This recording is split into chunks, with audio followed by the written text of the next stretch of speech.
All right. Looks like we are live via the internet. Good morning, everybody. I'm getting over to the stream here. We have a guest today. I'll introduce him once we are official, but I gave you guys a forecast of it yesterday, so you know the drill. We got Josh Androsky here. Oh, and you guys are already blowing up the chat. Wow. Good morning, everybody. Hi, Daniel. Hi, Karen. Hi, Derek. Hi, Frederick. We are just about at 30 already. All right, so we are almost ready to begin. That was quick. That was quick, and I hope you guys have your public banking questions ready. Good to see everybody. Hope you're well. Hope you're having it's hump day, right? Although this is my Thursday, because tomorrow is our last stream of the week. So in some ways, and we're above 30. Welcome to Get Your News On with Ron, the world's first viewer-curated streaming news show. What does that mean? That means you guys tweet me articles or you post them in our Reddit subsection, and that's how we build the show. I wake up in the morning, I don't have a clue what the fuck's going on in our world, and you guys tell me. But today we have a guest, and you know what that means. That means you guys ask the questions, and our guest today is Josh Androsky, who is a comedian and a writer and also an organizer here in the LA area. And one of the big causes he's taken up right now is public banking. Josh, thanks so much for joining me today. Thank you so much for having me. Glad to be on. Glad to talk about public bank. Glad you're wearing the Cure shirt. Of course. You know what? Yesterday I wore a State of Alert t-shirt. Today I'm wearing a Cure t-shirt. I'm wearing a Black Band t-shirt also. Shannon and the Clams with two bars kissing. Love it. Yes. This is comedians that are politically active wearing band t-shirts. Mm-hmm. That's a podcast that needs to happen, man. What do you? Yeah, let's talk shop after this. Honestly, that's so much better than comedians in cars drinking coffee. Agreed. Yeah. Well, thanks for doing this, man. So you got a very upfront, straight up question via viewer, and I feel like there's no more appropriate way to start. So let's start as basic as it gets. What is public banking? That's a great question. So when we talk about public banking, we're talking about public money. So specifically, that means tax dollars, fees, utility payments, the money that a municipality collects from the residents of the municipality. So what happens now, the status quo, is that all of that money that gets collected is put into for-profit banks, ones that may or may not be currently negotiating fraud settlements because of widespread fraudulent activity. Banks that use that money to then create the amount of capital to loan and invest in the, I mean, let's be fucking honest, the word, can I curse on this? Of course, yeah, absolutely. Okay, cool. It's encouraged. Good. So the what's happening now is our tax dollars unwittingly are going to help the worst people in the world profit off of the worst things in the world. So like literally, if you live in Los Angeles right now or pretty much anywhere, you buy ice cream and your sales tax goes unbeknownst to you to help some translucent millionaire profit off of the literal cages that are separating undocumented families. Like that is the truth. That is not an exaggeration. And we're talking cigarettes, we're talking weapons, both like domestic guns and, international bombs. We're talking private prisons, horrifying pipelines like the Keystone Pipeline, literally the worst of the worst shit. And for this privilege, right, of us giving our public money to these banks so they can gamble, also the mortgage-backed securities that like destroyed the economy, for the privilege of this, the banks, they don't pay us, they actually charge us hundreds of millions of dollars in fees, and we owe in Los Angeles around 3.14 billion in debt services, which is like interest payments and stuff, along with fees per year. And for those listeners or watchers, viewers watchers, for those Rorschachs out there, the Watchmen out there. That they're actually executive producers. Oh, okay. So I like to say, like, I am the only show in the world that I know of where the audience is my executive producer, because again, none of this shit's planned on my part. Right. So for the executive producers watching out there who with like an eye or sort of an ear that like 3.14, that's pi, and it is, which is the bankers made it up. And it seems so appropriate that bankers would create a pie of wealth and then not give the rest of us even a single slice, you know? So that's what's happening now. A public bank would just be a simple publicly owned, like not like publicly traded, like literal government institution that just holds our public money. And then because it's a public institution, we would be able to hold it accountable. You can't hold Lloyd Blankfein accountable, you know.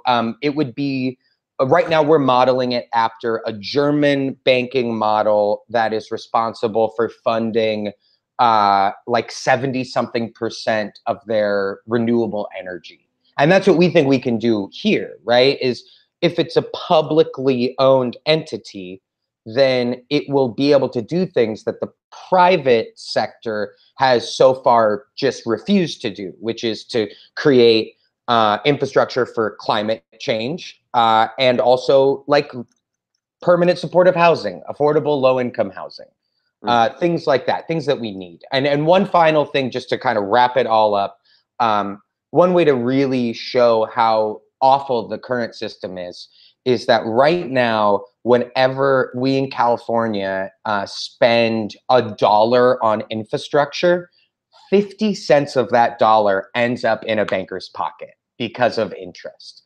And so starting a public bank alone, just starting it, would effectively double the amount that we're able to improve our schools or, you know, create this climate infrastructure that is so desperately needed to make sure that our grandkids don't, you know, don't go down to the flooded remains of what used to be downtown LA. Mm-hmm. So let me ask you just a kind of messaging question, because you guys have been gaining some momentum here in LA, which is freaking great. Yeah. And, you know, I'm sure a lot of the people that you talk to, they know what the big banks are doing. So you know, they're definitely already hip to that message. But there's certainly some people out there, and I'm sure you know this way better than me, but there's definitely some people out there that they're like, what do you mean my bank is like doing bad stuff? Like those connections aren't something that people are always just cognizant of in their daily lives. It's not that they wouldn't care if they knew, they just don't know. So how do you kind of just 30-second, boom, this is why it's important? Like when you're just out on the streets or something like that. Right. So a big thing to get into it is to ask people, you know, we live in Los Angeles, we don't live in Wall Street. Ask people how much money you think the city of Los Angeles owes Wall Street every year. And usually people will say, I don't know, a couple $1 million. Like, you're asking me this question. And then when we say it's actually like in the billions, then I think that sort of wakes people up. And then what we like to do, because especially like nowadays, when you see after the 2016 election, you know, you can't really, people don't go to vote against stuff as much as they go to vote because they believe in something and have hope for the future. So what we like to do is to try to, you know, get people to recognize. A little pie in the sky, by the way. Right. Well, I mean, sorry. You know, I didn't want to give everybody a pony. Sorry if Al Giordano is one of your executive producers. Instant abs over here. But what we like to do is we like to say, if you were in charge of the city of Los Angeles, what would you do with $3 billion? Right? How would you spend this money? Because ultimately, you're going to be a shareholder of this bank. Like, have you ever been a shareholder before? Most people haven't. And so that idea that we get some sort of like self-interest and decision-making capability with how these billions of dollars could be used to help our city, I think that has shown that it inspires people into thinking like, wow, like, I guess maybe we could end the worst homelessness epidemic in history, you know, or maybe we could make sure that our schools, like right now, I think we have the we're the fourth lowest spending. We spend the fourth lowest of any state on schools in California, which goes way against our like idea of what we are. We spend more on prisoners than we do on students, you know, stuff like that. Like to be like, let's do more stuff. Let's get more things. Mm-hmm. So, by the way, Josh, I forgot to give you this disclaimer that I try to give every guest. If you see me kind of looking around and stuff, it's not that I'm not paying attention. It's that I'm trying to filter questions that people have, because people are sending me questions. My buddy Pasta, who booked you for this, he helps out in the chat and kind of like sends the questions over to me. Cool. But I try to monitor some too, and so does he. So don't think I'm not listening at any point or anything like that. I'm just I just suck at multitasking. Quite frankly. No worries. Do you mind if I really vape bad in at here? it? Is it cool if I vape in here? I don't think you can online, actually. Oh, damn. I think I could get in trouble for that. Yeah. Grover Norquist is pissed. Yeah. No, I feel you, man. I apologize, but yeah, I could lose my streaming privileges if that goes out. You're allowed to drink. You can have a beer or something. But no tobacco? Oh, it's just tobacco? Yeah, it's not weed, even though that's legal. Yeah. It's still risky on my end because they might be like, "Oh, that's pot," you know. Yeah, it's so funny. I no, it's ridiculous. It's ridiculous. So here are some questions. Too bad I'm already high. Hey, you came prepared. I appreciate it. What are the main differences between public banking and credit unions? That's a great question. Credit unions are nonprofit, commercial banks, like for like you and me for our money. There aren't credit unions right now that are big enough to hold we're talking billions and billions of dollars, like anywhere between, I think, $6 and $12 billion goes through Los Angeles every year. So the difference would be this bank would be set up specifically to deal with this 6 to 12 billion, doing credit card processing, taking deposits, and then making loans to, various community sources, like I mentioned with, climate infrastructure, bettering our schools, that kind of thing. Okay. So what are some examples of how our public bank can invest our money? It's a great question. So like I said, the climate infrastructure is number one, especially because any infrastructure project, as I mentioned, we would effectively double our output. Another thing that I haven't mentioned yet is that this is used in Germany right now as a great way to lower interest on student loans, and also, basically because it's a nonprofit and it's run by people who are held accountable and forced to be transparent. It would not shock me if, after we set up this bank, the predatory lending industry of like check cashing places would disappear within, a few years. It would be able to serve the underbanked, people who are forced to turn to, places like these payday lending, awful, vultures. And it would be able to do so in a way that is diametrically opposed to the status quo, which is, Wells Fargo targeting people of color with super high interest rate loans. This bank would in the future be able to do the exact opposite, which is pump money into communities that historically have been food deserts or, redlined, communities that have been fucked over since the beginning of America. So for anyone just tuning in, our guest today is Josh Androsky. He's a comedian and an organizer, and the cause at hand today is public banking. So feel free to shoot over some questions. Possible, try to get them to me. We got some super chats. I want to give a shout out to Watson. Thank you for the super chat contribution. Bankers thought we give them a crumb, they help themselves, and they cut that crumb in half and get two. Fun metaphor. Appreciate it. Marcus.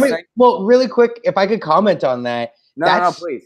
That's not just a metaphor. That's actually what happens. Like, when a bank loans out money, it effectively creates money out of nothing, because it it calls, so on its balance sheet, it says it has, X amount of deposits, but then when it puts out a loan, it has effectively invented this money, which is why it's so bullshit whenever you hear on the left, like, how are you going to pay for that? How the fuck do bankers pay for their gambling? They literally invent money. So that was a very apt metaphor. Yes. How are we going to pay? How are we going to pay for all this stuff that countries poorer than us take for granted? How are we going to pay for it? Yeah. Marcus, thank you for the Super Chat contribution. And Marcus's question, what 3 states are most primed to start a public bank? That's great. Well, so North Dakota already has one. There is one. It was created like 100 years ago, along with something called the People's Grain Silo, which is like super Maoist and tight sounding. But yeah, the very red, state of North Dakota has had a public bank for like 100 years. And it is more profitable than Goldman Sachs and has a better credit rating than JP Morgan Chase, while being way smaller, while also being one of the only banks that didn't, it weathered the 2008 financial crisis like crazy. It made it out relatively scot-free while all these other banks were falling. And part of that is because with public control, there's less risk that's being willing to take. Like, when you're held accountable by voters, you're not going to gamble on mortgage-backed securities. So the first state would be North Dakota. California obviously has a lot of momentum right now. In Los Angeles, there is going to be a measure on the ballot to remove one regulatory hurdle that would allow us to create a public bank of Los Angeles. There's a lot of work going on right now. There's the California Public Banking Alliance has brought together multiple, I think like a couple dozen organizations throughout the state. And then the governor of New Jersey actually was campaigning on starting a state bank. And he is a former Wall Street guy who seems to have seen the light and realizes after being inside the system how devastating it is and wants public control of the banks. So those are the 3 states. Obviously, North Dakota is sort of a cop-out, but it already has one. Mm-hmm. So we actually had a specific North Dakota question. So are you in line with the Bank of North Dakota model? Is that a good model to go off of? So the Bank of North Dakota model is a state bank. We are going, because California is much bigger and more populous, and we can't really have a one-size-fits-all bank for a state this big. We're going with the Sparkasse model, which is the German model of a federation of city-owned banks. The other thing that the Bank of North Dakota does that we are pushing not to do is they invest in fossil fuels. And at every step of organizing for the California public banks, we have made it very clear that part of the reason why we are starting a public bank is because we are tired of our tax dollars going to help people profit off of fossil fuels. I guess to sort of pull back a little bit, this all started sort of as a response to the pipeline, the Standing Rock protests, where we saw, organizers saw that Bank of America was profiting so much off of this pipeline through the company Energy Transfer Partners, which was making the pipeline. And so organizers in Los Angeles were like, fuck Wells Fargo, like divest our money from this awful bank. And then, all the fraud shit came out, that they were opening multiple accounts, targeting people of color. And so we got the city of Los Angeles to, using that rubric of like, don't invest in our money in horrifying, polluting fossil fuels. Don't, with these fraudulent banks, we got them to disqualify Wells Fargo, which was a huge victory. We're talking billions of dollars out of Wells Fargo. And then we realized, well, what are we going to do? Just fucking put it in Bank of America or like Chase Bank, one of these banks that's effectively just as bad, but hasn't been caught yet. And so that's when we came to the realization the only place to put this money where it could have any sort of actual regulations that, don't allow for investment in these planet destroying things would be a public institution like a public bank. So how are you going to, like, just like, as far as rolling this out, how would you prevent anything like that from happening? Like, would there be kind of a standard of guidelines or some kind of like institution Yes. the bank would follow, or constitution rather? Right. So again, this is all, we're organizing this right now. And if anybody has like ideas and want to chime in, go to publicbankla.org. If you live in the Los Angeles area, we're building this. We organizers are building this right now. And what our idea is to first remove the like obstacles to creating the public bank. So in Los Angeles, that means passing a measure that most likely is going to be known as Measure B. We haven't gotten the official letter yet, but it's going to be this November 6th on the ballot. That would remove a regulatory hurdle that would allow for the creation of a publicly owned bank, like a city-owned bank.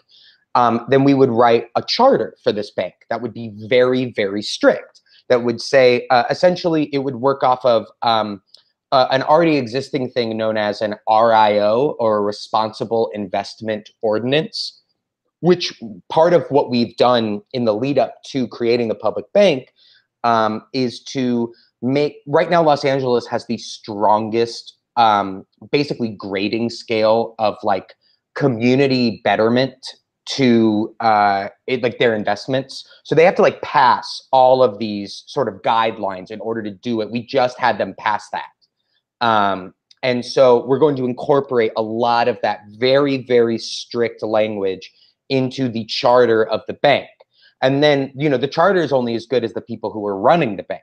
And so in order to make sure that it's not just, bureaucrats that are appointed by, whoever rich dude's son, we're going off of, as of right now, we're modeling it after the German model, the Sparkasse model, because it seems so smart, and it's worked so well for them to spend on, fossil, or not fossil fuels, but renewable energy, which is it's like a tripartite management. So there's checks and balances. There's three specific like management forces in the bank. And this is getting a little wonky, but I'm sure some of your executive producers would love to hear this part. One part of the ownership would be elected officials, right? Mm-hmm. People that are elected. One part of the ownership would be experts, people who have demonstrated the ability and the know-how to do this. We're looking at reformed Wall Street people. We actually have a reformed banker helping us out on this campaign who knows the ins and outs of how banks can fuck people over and is sick and tired of it. People with a conscience. There are a few in the banking world and the finance world. And then the third would be sort of like a union model. It would be people that the government public sector employees of the bank elect to represent them. So there would be worker representation as well. And that's like that's the idea that we're sort of driving right now. And again, if anybody has any better ideas, we're all ears, because we're literally building this at the moment. So let's back, excuse me, let's back up a little bit, just for clarification's sake, because like I am going to clip this up, and Joe, make this a separate clip. So what specifically is going to be on the November 6th ballot, or what specifically are you fighting to get on the November 6th ballot that people need to know about? Right. So on the November 6th ballot will be the first step towards creating a public bank. Right now, it's illegal for the city to start, or it's not illegal, so to speak, but it's not in the charter. We need to amend our city charter to allow us to basically start a bank. To have a public institution to democratize finance. Right now, it's only private entities that are allowed to do that. And so that's what the November 6th ballot measure would do. Then what we need to do is we need to basically do the same thing at the state level, right? So the city doing this gives a lot of great pressure, and which is why we need so many people to come out and vote. And we need to win this with a huge mandate, because then we go up to the state and we go, hey, the city of Los Angeles really wants this. San Francisco wants this. Oakland wants this. Incorporated counties around, northern central California, Southern California want this. Let's do it. Allow us to do this. And we are being very, very careful to not allow us to get sandbagged by corporate Democrats. That's why we're not trying to do a big state bank, which there have been movements for state banks in California. I believe Jerry Brown vetoed one of them. I'm sure he did. I'd be shocked if he didn't. Yeah, the only cool thing Jerry Brown ever did was hang out with Linda Ronstadt. Everything else he did fucking sucks. And it's honestly, I think the only cool thing he ever did was he inspired a good Dead Kennedy song. I think that's the only cool thing he ever did. Yeah, that wasn't even anything he did directly. Right, that was just his actions.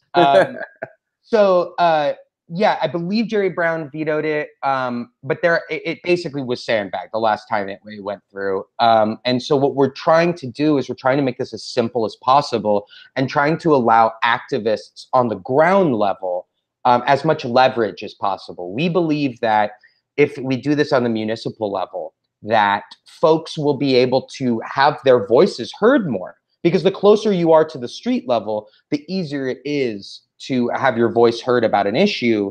And not all of us can get up to Sacramento. There's a lot more lobbyists in Sacramento than there are in your local city council building. Well, no, I mean, I'm doing something similar with municipal internet. Like, I'm trying to do something very similar with municipal internet, specifically here where I live in Pasadena, and then, branching it out to other parts of Southern California as well. Mm-hmm. And, I don't know what type of red tape may exist in the charter. We haven't gotten that far yet, but other cities have seen that, where the city has specific things in their charter in regards to only private companies can build internet infrastructure. So going on that, and maybe this is a very obvious question, I apologize if it is, but is the content in our city charter, was that preemptive measures on behalf of the banks? I don't know. I don't know what the preemptive measures were, because I don't know when the charter specifically stated this. Like, I don't know if it was an amendment that did this or not. From what I've gathered, this isn't like a new thing that we're undoing. I think it's a very old thing, but that just shows how deeply entwined, the profiteers are with our public goods, like with the internet. That's fucking bullshit. That we've seen time and time again that privatization only benefits the rich. If you want a story of Los Angeles privatization, take a look at our parking tickets. Right now, our parking enforcement has been leased out to Xerox, the copy machine company, and ever since that happened in the 80s, you have seen prices skyrocket on parking tickets. And that's why, because whenever for-profit entities enter into public goods, they fuck over the public for profit. Like, that's why they're for profit. So, yeah, go to Flint, ask them how their water's doing. Exactly. Yeah, yes, exactly. And so we're just trying to, money is a public utility. Like, people don't really think about that much. When you think of money, you think of wealth, like Scrooge McDuck's vault or whatever. But money is just how we as a country store value. And it's for all of us. And there's no reason why, 6 pasty bald dudes in New York are profiting off of our entire system, and meanwhile, we've got the worst homelessness epidemic since the Great Depression happening, on every street in Los Angeles. Guys, we're talking to Josh Androsky, and he is a comedian and an organizer. And for anyone just joining us, the topic is public banking. He's got time for a few more questions. You still got a little more time? I know you're being generous. I appreciate it. All right, great. We still got some more. People still want to know some stuff. Watson, thank you for the Super Chat contribution. Can people earmark tax dollars into a public bank? So tax dollars are in a public bank, right? I guess before, so when your taxes are collected and before they're spent on the fire department or whatever, they sit in the bank. Like, and that's what we're talking about. We're talking about the moment that the tax dollars are sitting in the bank. That's when banks will loan that money out, create money to invest in horrible things. So the creation of a public bank, I don't think we need to like raise taxes in order to create a public bank. I believe that what we would do, there's a lot of different options, right? We have the money, right? Like we have these billions and billions of dollars. So I think it's as simple as either, borrowing very, like short, like low interest in order to, collateralize the bank. And then with the billions of dollars we save every year, we easily pay that back to ourselves, which is, we're getting a little wonky. But I don't think we would need to raise taxes. I think that's part of the reason why I'm so inspired by this is because it's one of the only left policies with a clear enemy, that's Wall Street, that actually gives us money without raising taxes that we can spend on public health care or, green energy infrastructure, all of the great things that the left wants to do. So how does Eric wants to know, how does cryptocurrency fit into the public banking options? I have no idea. Okay. Cryptocurrency is, I'm very happy to tell everybody, I know nothing about crypto. I would assume that a public bank later on. So essentially, if we're going off the Sparkasa model, which is what we organizers are going off of when we're creating this, the Sparkasa was created in the late 19th century, which our bank would effectively be just for tax dollars and fees, but the Sparkasa has been going on for hundreds of years, where it's now become the bank of first resort for your first checking account, your first savings account in Germany. So ideally, our bank is as healthy as that bank and keeps going down the line. And then, years from now, once it's fully healthy and we're able to use it for our own personal deposits, I couldn't imagine, as long as there is cryptocurrency, I assume that it would be, in this bank like any other bank would incorporate it. Only it would be safer because there's not people that are trying to profit off of it. So Balthazar wants to know, what corporate #Mick resistance have you faced so far? That's a fun one. That is a fun one. As of right now, honestly, we haven't really gotten any. I think we're so new. This idea is relatively, it's sort of just exploded over the last couple months because of, honestly, the bravery of the City Council of Los Angeles. There was one moment, and bravery is a word that I rarely use, but literally, I was at a city council meeting where City Council President Herb Wesson bellowed at the legislative analyst for the city, because this was a lawyer who was basically going like, if we do a public bank, it's going to be so hard, and there's all these things, and there's all this shit. And Herb Wesson was like, I know it's going to be hard. Like, nobody's saying that it's not going to be hard. Your job is to tell me how we do this, not how hard it's going to be.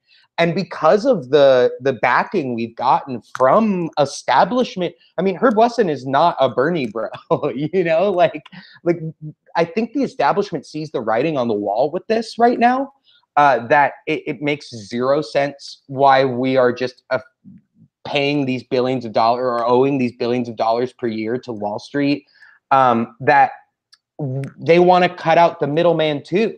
There's nothing more American than wanting to cut out the middleman, other than, I guess, wanting to murder your boss.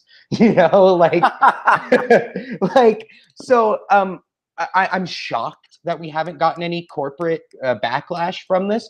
We expect some. We've done opposition research. We assume it's going to be the backlash we're going to get is, oh, these clowns in City Hall are going to run a bank. They can't even, run an airport. Or they can't even fix a pothole. Right, exactly. How Right. And so that's what we assume it's going to be. We assume that they might even, especially the corporate Mick resistance people, are going to try to come at us from the left, which you're seeing a lot now. The centrists are concern trolling from the left by we're assuming they're going to be like, oh, well, the city hasn't spent this money to solve the homelessness crisis. Aren't you, they're just going to pocket it because they're big money loving, whatever. And our response to that is we are making a fully transparent, fully accountable bank.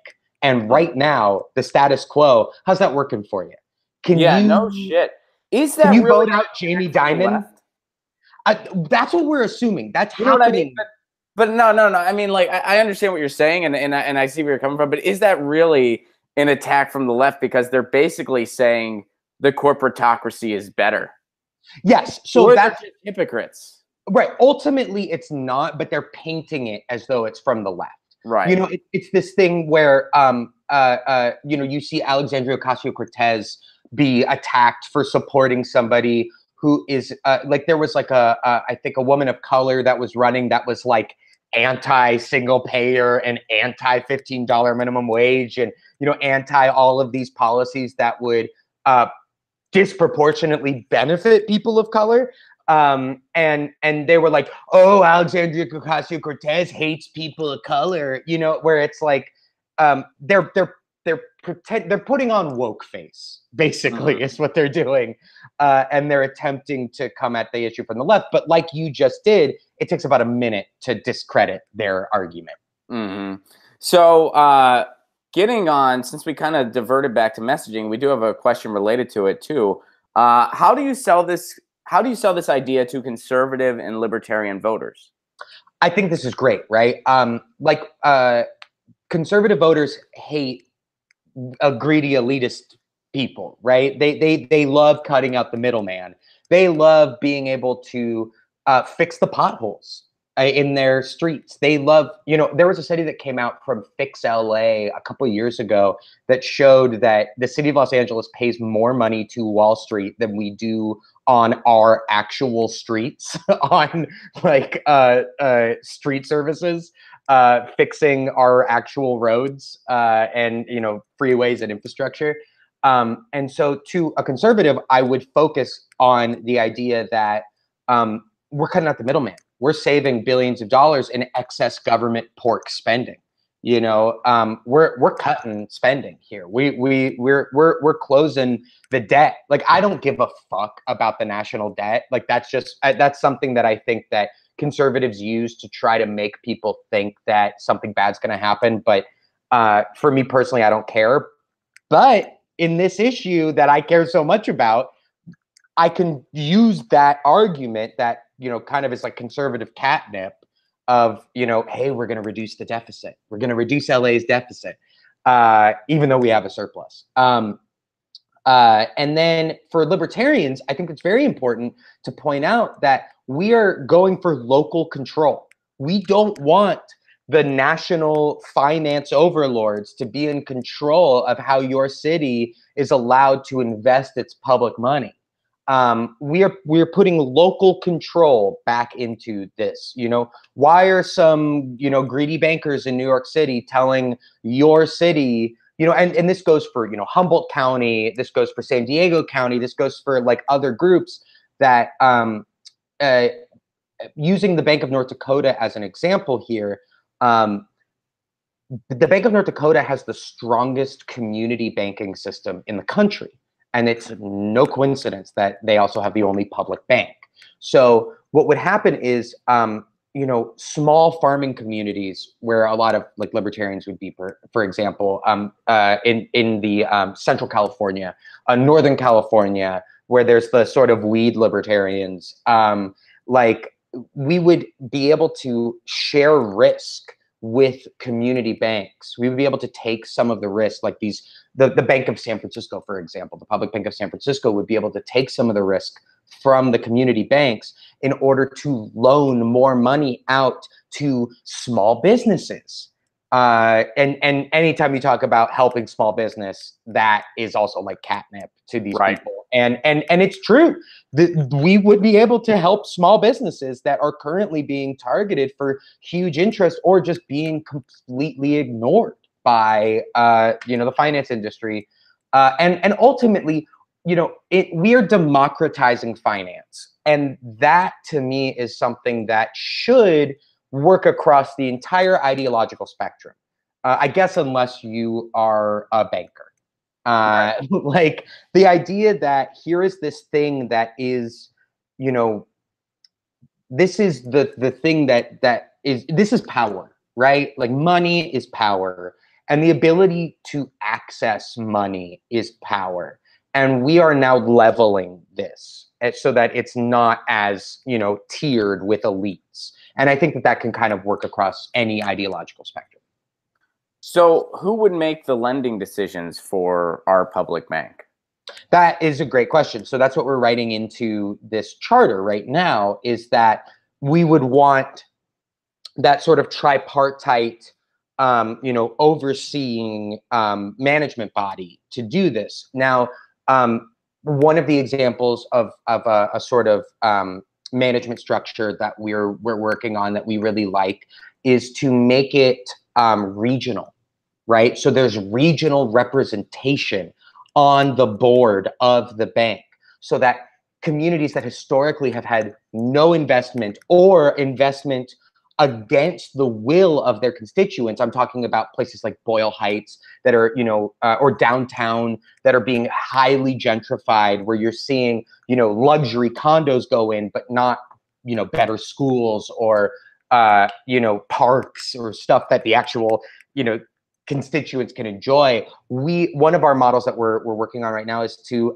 allow for there to be regional representation on this board, so that the loans can be loaned out by the people who are representing the actual neighborhoods, right? Another thing that we're toying with, because we're so new, and this can be such a revolutionary new way of thinking about banking, is why not put and again, this is just something that we're talking about right now. Why not make it so that the bank, the board of this bank, has the same median income as the people of the neighborhoods they're representing, to make sure that somebody who isn't super rich is running this bank? Why don't we do that? Why don't we, there's all sorts of really interesting ways that we can ensure fairness in this.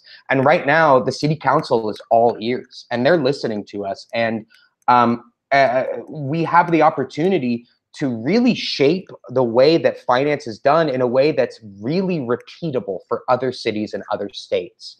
And so, the sky's kind of the limit right now, because we're in a place where we are building this. Well, let me ask you this then, because, you seem to have city council, you're sort of hand in hand with them. In my quest for municipal internet, I do not have that to report, unfortunately. How did you kind of win them over? Honestly, it's funny. We just had a meeting with a city council member last week, and he was like, when you guys just kept coming into the chambers and kept commenting, at first I was like, this is fucking stupid. Like at first I was like, here come the hippies, bitching about this. Like basically that's what they think, that the city council is like, they're like, oh, what? They're at work too, right? So they're just like, whatever. But we just kept coming. We just kept coming, and there was, more and more of us that showed up to council chambers. We did our research. We did, we had a diverse looking group of people speaking that looked like Los Angeles, that appealed to emotions. We appealed to, we had some people that were the numbers people. We had some people that were the feelings people, and we just attacked it on all sides until it really resonated with enough of the city council that they unanimously endorsed this.